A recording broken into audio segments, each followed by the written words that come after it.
So then this is creating kind of islanded systems of self-reference. Those systems of self-reference, information doesn't travel. The people who are the gene splicers know very little about remote sensing, and both of those parties know very little about recent discoveries in astrophysics, for example. So there's an intellectual fragmentation. I live in Hawaii and in a forest in fairly remote conditions, and so I entertain all this in my mind all the time and try to, my faith, and I assume it's the psychedelic faith, although we've had some fairly existential characters in our ranks over the years. But the psychedelic faith, I think, is that the universe is beautiful in the Platonic sense, and therefore good and true. In other words, we're optimists.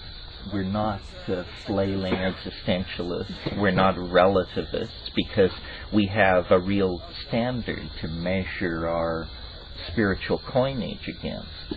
So we're not relativists. This is a point I'm really keen to make, because we're embedded in relativism. It's all around us. It's the air we breathe. But it is not inimical to the psychedelic community. I mean, I think the psychedelic experience is the only authentic source of reliable contact with the numinous. I mean, meditation and so on is all very fine, but it requires a leisure class involved in philanthropic support of this kind of foolishness, where the psychedelic experience is immediate and real. So now I've lost my way here. No, optimism. So I sit in Hawaii and I look at all this and I try to contextualize it and come out with a good story, because I think the best story will win. So if you can get together the best version of how it should all come out, so shall it be.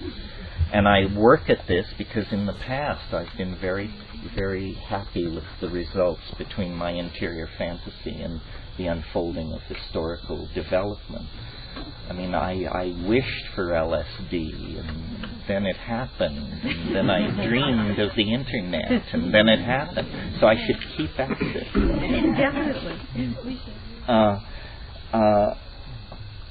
And I recently read a very interesting book called 1,000 Years of Nonlinear History by Michael DeLanda. And if you get a chance, you should take a look at this. And he made a point which caused me to expand his point into this little thing I'm going to tell you now. But his point was that human beings are very